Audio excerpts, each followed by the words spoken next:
Hello बच्चों। आज आप लोग को मैं पार्शियल फ्रैक्शन का टाइप टू करवाने जा रहा हूँ। ठीक है। तो स्क्रीन में जो क्वेश्चन दिख रहा है वो काफ़ी सिंपलेस्ट फॉर्म है टाइप टू का। ठीक है। हालांकि सीबीएसई में अब इस तरह के क्वेश्चंस तो नहीं पूछे जाएंगे, बट बेसिक के लिए ये क्वेश्चन कराना जरूरी समझा मैंने। ठीक है। तो आइए पहले फर्स्ट क्वेश्चन को देख लेते हैं, उसके बाद जो सेकंड क्वेश्चन हम लोग करेंगे वो सीबीएसई में आया हुआ क्वेश्चन है और डायरेक्ट आपके टेक्स्ट बुक से लिया गया क्वेश्चन है। ठीक है। तो ये देखिए, ये गिवन क्वेश्चन दिया हुआ है आपके स्क्रीन में। ठीक है, इसको आपको सॉल्व करना है। तो हालांकि जब इसको हम कंपेयर करेंगे हमारे टाइप टू से, तो ये पार्शियल फ्रैक्शन का टाइप टू है। ठीक है। तो इसको सबसे पहले स्प्लिट करना उस फॉर्मेट में लिखा हुआ है। ठीक है, ऐसे करके हम स्प्लिट करेंगे। तो स्प्लिट कर दिया मैंने। ठीक है, तो पार्शियल फ्रैक्शन में इसको रख दिया। ठीक है। अब क्या करेंगे, ध्यान से देखिएगा। ये साइड को तो कुछ नहीं करना, ये साइड एज इट इज रहेगा। यहाँ पे हमने क्या किया, एलसीएम ले लिया। ठीक है, एलसीएम ले लिया। अब जब एलसीएम लोगे तो जरा ध्यान से देखना। एक्चुअली क्या है ना, हालांकि ये सब तो लोअर क्लास में बताया जाता है, बट बच्चों को काफ़ी परेशानी होती है। यहाँ पे भी बहुत सारे बच्चे हैं जिनका कॉन्सेप्ट यहाँ पे क्लियर नहीं हो पाता है। तो मैं एकदम सिंपल सा तरीका बताता हूँ। देखिए, अब ध्यान से देखिएगा, ए के डिनोमिनेटर में क्या है, एक्स है। तो एक्स वाला पार्ट को आपको छोड़ देना है। बाकी जो भी और भी पार्ट यहाँ पे प्रेजेंट है वो ए से मल्टीप्लाई हो जाएगा। ठीक है। फिर देखिए, बी वाले में मैं क्या कर रहा हूँ, बी के डिनोमिनेटर में क्या है, एक्स माइनस टू है। तो एक्स माइनस टू को आपको छोड़ देना है और बाकी एक्स और एक्स माइनस फोर यहाँ मल्टीप्लाई हो जाएगा बी के साथ। ठीक है। उसके बाद ध्यान से देखिएगा सी वाले पार्ट में, तो सी अपॉन एक्स माइनस फोर है। ठीक है। तो अब डिनोमिनेटर में क्या है, एक्स माइनस फोर। तो एक्स माइनस फोर वाले टर्म को छोड़ देंगे, एक्स एक्स माइनस टू सी से मल्टीप्लाई हो जाएगा। ठीक है। तो चलिए, ये यहाँ तक मैटर तो आ गया समझ में। उसके बाद क्या करेंगे हम लोग, दिस और दिस टर्म हो गया कैंसल आउट। कैंसल आउट करने के बाद क्या करेंगे, वन तो एज इट इज हो जाएगा और ये वाला पूरा टर्म एज इट इज हम लिख देंगे। ठीक है। इसके बाद नेक्स्ट स्टेप हमको करना क्या है, नेक्स्ट स्टेप ये करना है, लाइक यहाँ पे आप देखिए, x माइनस टू है, x माइनस फोर है, x माइनस फोर सेम मिल गया, x माइनस टू सेम मिल गया, और हमारा x वाला टर्म है। मतलब तीन ऐसे टर्म है जिसको मैं इक्वल्स टू जीरो पे पुट कर सकता हूँ। तो पुट करने से फायदा क्या होगा, तो जरा ध्यान से देखिएगा। ये आपको मैंने स्टार्टिंग वाले टाइप वन में बता दिया था कि ये शॉर्टकट मेथड है। एक और मेथड है, लाइक जिसको सबको मल्टीप्लाई करके, मतलब हर एक टर्म को आप मल्टीप्लाई करके फिर क्या कर सकते हो, लाइक एक्स का कोफिशिएंट निकालो, फिर कांस्टेंट टर्म से फिर कंपेयर करके फिर वो से सॉल्व करना है। तो काफ़ी वो लंबा प्रोसेस है। ठीक है। लेकिन वो है कि हर एक क्वेश्चन पे आपको फिट बैठेगा, बट ये जो टेक्निक है वो हर एक क्वेश्चन के साथ फिट नहीं बैठ पाता है। ठीक है। तो आप ध्यान, वो प्रैक्टिस करने पे आपको पता चल पाएगा कि किस क्वेश्चन के लिए ये एप्लीकेबल है, और लाइक कैसे आपको जल्दी से करना है। ठीक है। तो चलिए, अभी तो खैर हम ये शॉर्टकट वाला ट्रिक ही करते हैं, like type one type two type, हाँ टाइप वन टाइप टू के लिए तो ये कर जाएगा। बस हाँ, नीचे डिनोमिनेटर में जब क्वाड्रेटिक आपको मिलेगा उस समय थोड़ा सा परेशानी होती है इस वाले मेथड। ठीक है। तो चलिए करते हैं। तो सबसे पहले हमने क्या करा कि x माइनस टू को इक्वल्स टू ज़ीरो कर दिया। तो x minus two equals to zero करूँगा तो x की वैल्यू क्या आएगी, टू। ठीक है। तो अभी ये x की वैल्यू टू जो है वो इस पूरे इक्वेशन में पुट करना है आपको। ठीक है। तो जब पूरे इक्वेशन में आप पुट करोगे तो जरा ध्यान से देखना है यहाँ पे। तो जब x को टू पुट करोगे तो देखो, ये वाला पूरा का पूरा टर्म जीरो हो गया, ये पूरा का पूरा टर्म जीरो हो गया, बचा क्या है, ये वाला पार्ट। ये वाले पार्ट को सॉल्व कर दिया हमने। तो b equals to minus one by four आ गया। ठीक। फिर हम x माइनस फोर है, x minus four equals to zero कर दिया। तो x की वैल्यू आ गई फोर। तो x की वैल्यू जब तुम फोर पुट करोगे, एक सेकंड मैं रब कर देता हूँ उसको। जब x को फोर पुट करोगे तो जरा ध्यान से देखना है, ये वाला टर्म पूरा जीरो हो जाएगा, ये टर्म जीरो हो जाएगा, और यहाँ से c हम फाइंड आउट कर लेंगे। ठीक है। उसके बाद हाँ, x सिंगल है तो x को जीरो हो जाएगा डायरेक्टली। ठीक है।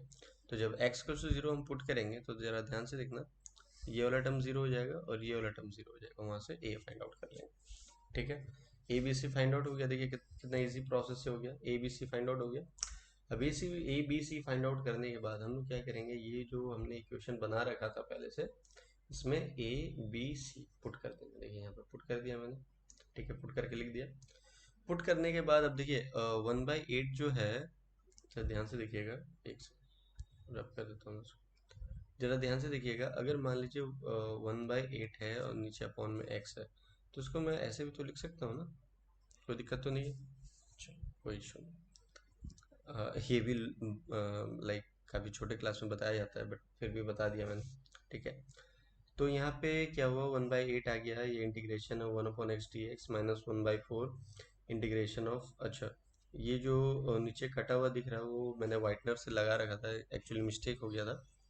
तो मैं आपको यहाँ पे आप लोग के लिए लिख देता हूँ। एक्चुअली ये जो टर्म है वो क्या लिखा हुआ है एक्चुअल में, वो लिखा हुआ है 1/8 1/x dx, ठीक है, फिर -1/4, फिर ये 1/x-2 dx, ठीक है, और फिर +1/8, ये तो खैर अच्छे से विजिबल है, चलिए कोई इशू। तो ये टर्म लिखा हुआ है यहाँ पे, ठीक है। ये नीचे वाला जो पार्ट है ये आपको नहीं देखना है, ठीक है। चलो, उसके बाद हम क्या करेंगे, बारी बारी से अब इंटीग्रेट कर देंगे इसको। तो इंटीग्रेशन 1/x क्या होता है, log x होता है, ठीक है। तो ये हो गया 1/8 log x हो गया। अब देखिए, इंटीग्रेशन ऑफ 1/x अगर करते हैं तो ये तो log x होता है, ठीक है। अब इंटीग्रेशन ऑफ x-2 अगर हम करने के लिए आपको बोलेंगे, तो अब देखिए ध्यान से, मेरे पास 1/x-2 का कोई फॉर्मूला है नहीं। तो x-2 को मैंने लेट कर लिया x, क्या लेट कर लिया x, तो 1/x क्या होगा, log x होगा। तो लिख दिया मैंने log x-2, ठीक है। और जिसको लेट करा था उसका करते हैं डिफ्रेंसिएशन। तो x-2 का डिफ्रेंसिएशन क्या होता है, 1, तो उसके डिनोमिनेटर में जाएगा। तो डिनोमिनेटर में लिखिए ना लिखिए कोई फर्क नहीं पड़ता।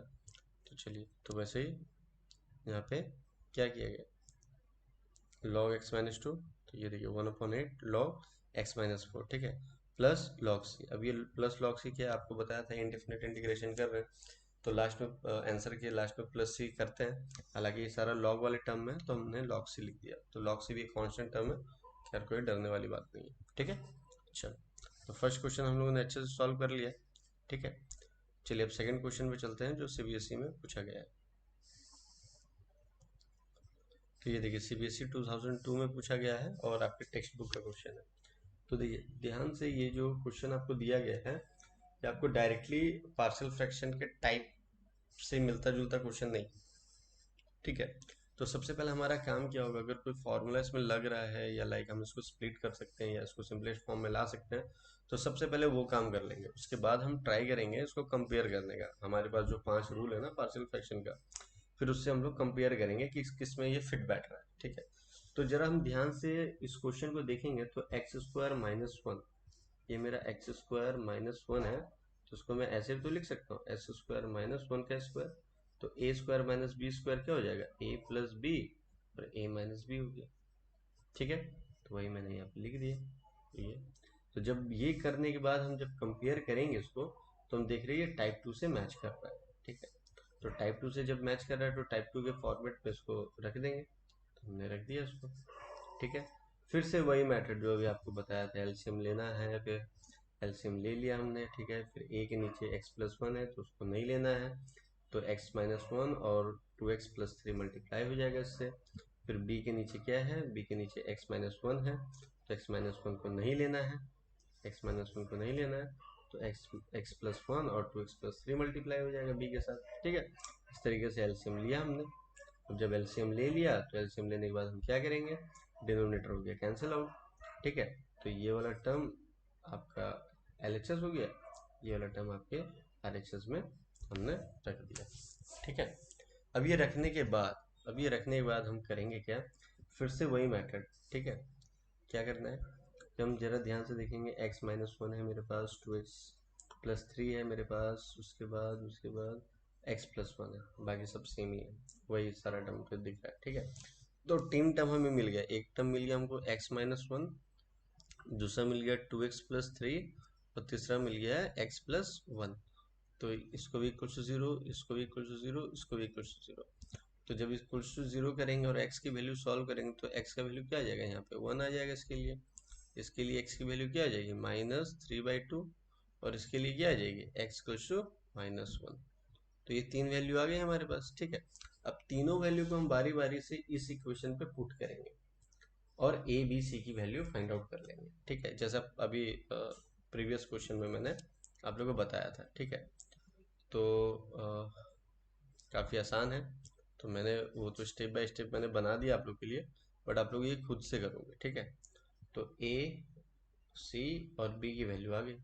अब ए बी सी की वैल्यू आने के बाद आप करोगे क्या, जो हमारे पास जो हमने इस फॉर्मेट में लिख रखा था पहले से, इस पे ए बी सी की वैल्यू आपको पुट करनी है। जब ए बी सी की वैल्यू आप पुट कर दोगे इसमें, उसके बाद हम करेंगे उसका इंटीग्रेशन, क्योंकि हालांकि मेन क्वेश्चन तो वही बोला था, इंटीग्रेशन, है ना, इंटीग्रेशन ही करना था। तो सबसे पहले हम लोगों ने क्या करा, उस वैल्यू को 5/2 प्लस -1/10 प्लस 24/5 ऐसे करके उसको ए बी ये सी की वैल्यू हमने पुट कर दी। उसके बाद 5/2 को मतलब अच्छे से इसको अकॉर्डिंग टू दिस, मतलब कि अच्छे से इसको कर लिया, लिख लिया, ठीक है। उसके बाद क्या करेंगे, हम लोग इंटीग्रेशन करने के लिए जा रहे बारी बारी से। तो इंटीग्रेशन आपको अभी बताया था मैंने, ठीक है। हालांकि यहाँ पे इंटीग्रेशन पे थोड़ा सा ध्यान देने वाली बात यह है कि लाइक उस समय क्या हो रहा था कि जिसको हम लोग लेट कर रहे थे उसका भी डिफरेंशिएशन 1 आ रहा था और डिनोमिनेटर में 1 लिखे ना लिखे बात बराबर था।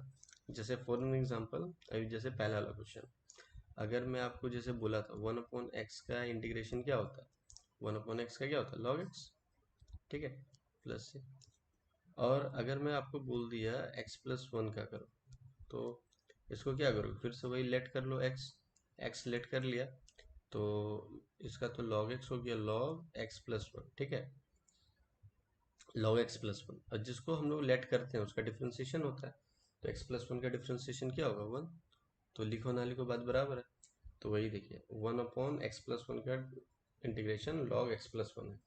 तो 1/x-1 का भी -1/10 log x-1 है। बट ध्यान दीजिएगा यहाँ पे, आप अगर देखिए यहाँ पे क्या है, थर्ड वाले इंटीग्रेशन पे ध्यान दीजिएगा, वो बताता हूँ आपको। थर्ड वाले पे क्या है, हालांकि सेम है, कोई ऐसा दिक्कत नहीं। हालांकि बच्चे क्या करते हैं ना, बच्चों को आदत हो जाता है, लाइक 1/x+1 है तो log x+1 लिख दिया, 1/x-1 है तो log x-1 लिख देता है। और वैसे ही बच्चे क्या करते हैं, यहाँ पे भी अगर इसका इंटीग्रेशन बच्चे एग्जाम में क्या करके आते हैं कि इसका भी यही लिख के आ जाते हैं, log 2x+3, ठीक है। पर ये गलत है, क्योंकि आपने जिसको x लेट किया था और इसका डिफ्रेंसिएशन जो है वो 2 होगा, तो डिवाइडेड बाय 2 भी तो आएगा ना, ठीक है। तो यहाँ देखिए, यहाँ पे डिवाइडेड बाय 2 आएगा, और वो 2 इस 24 को कैंसिल आउट करेगा, इसलिए 12 आ गया, इसलिए मैंने नीचे 2 लिखा नहीं है, ठीक है। आप लोग वो मिस्टेक मत करना, ठीक है। मैं तो खैर नोट्स कर रहा था, तो मैं चाहूँगा कि कम से कम में हो जाए ये, ठीक है। तो बाकी आप लोग ये चीज़ मत करना, आप एग्जामिनर को दिखाना स्टेप बाय स्टेप हर सारी चीज़ें, ठीक है। तो प्रॉब्लम नहीं आएगी और you will get the final answer के वाला, ठीक है। अब ये -12 आपको पता है ना, ये अभी डिवाइडेड बाय 2 था, ये 24 था, ठीक है। तो ये जब कैंसिल आउट हुआ तो 12, तो फिर ये मत समझना कि 12 आया कहाँ से, तो कैंसिल आउट हो करके 12, ठीक है। तो हालांकि ये मैंने स्टेप बाय स्टेप आप लोग को बता दिया, हालांकि आप लोग को समझ में आया होगा, ठीक है। और फिर नेक्स्ट वीडियो में हम लोग देखेंगे टाइप 3, टाइप 4, टाइप 5, ठीक है। और ज़्यादा से ज़्यादा क्वेश्चन प्रैक्टिस कीजिए ताकि आप लोग को ये कॉन्सेप्ट पूरा क्लियर हो सके, ठीक है। और इससे रिलेटेड और भी वीडियो आप लोग को चाहिए तो आप व्हाट्सअप कर सकते हो, ठीक है। और लाइक कमेंट भी कर सकते हो, ठीक है। बाकी स्टेप बाय स्टेप कराया है तो समझ में आ गया होगा आप लोग को, ठीक है। चलिए मिलते हैं नेक्स्ट वीडियो में, टिल देन बाय बाय।